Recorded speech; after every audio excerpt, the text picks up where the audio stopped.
So Sam mentioned Tim Grounds, and you've got a pretty cool story with that.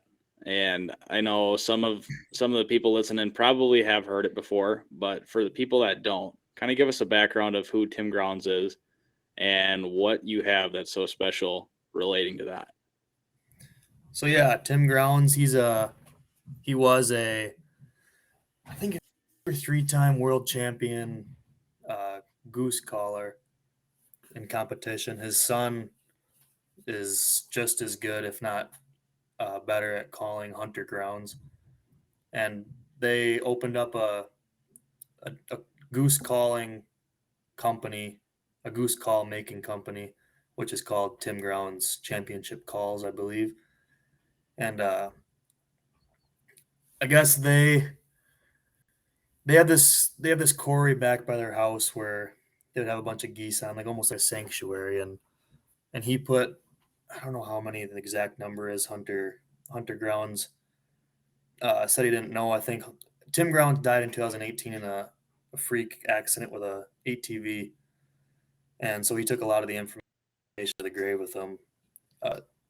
A while ago, he banded so many geese. I think it was I don't know the exact number, but he banded a bunch of geese, and before he died. And I was talking to somebody when I made that post on Facebook because I'd never seen these bands before, I'd ever heard about them. So I made a post on Facebook asking if anybody knows anything about these, let me know.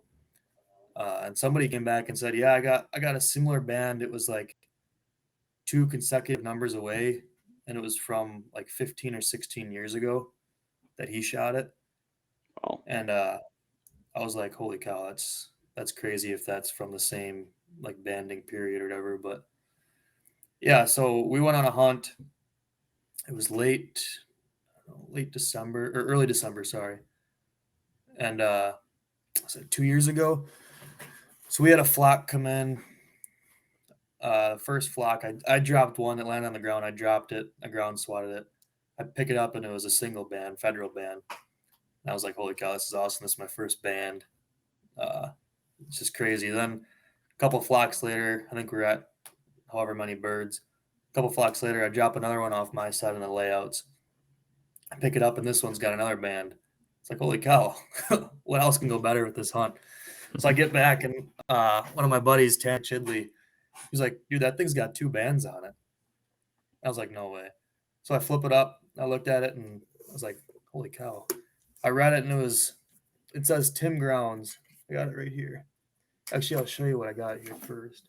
So I put it in this like a shadow box type thing with the band information in the back, and then I dried the feet.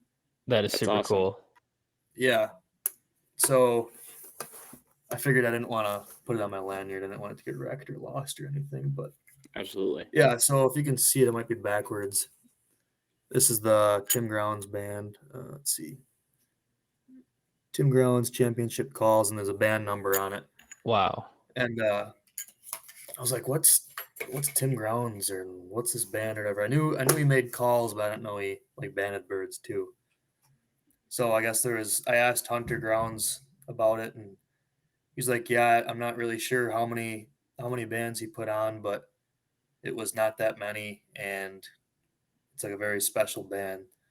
And then I called Judah Grounds, which was Tim Grounds' wife, on the phone, and I was telling her the whole story, and she was like crying her eyes out when I was on the phone with her, and it just hit really deep.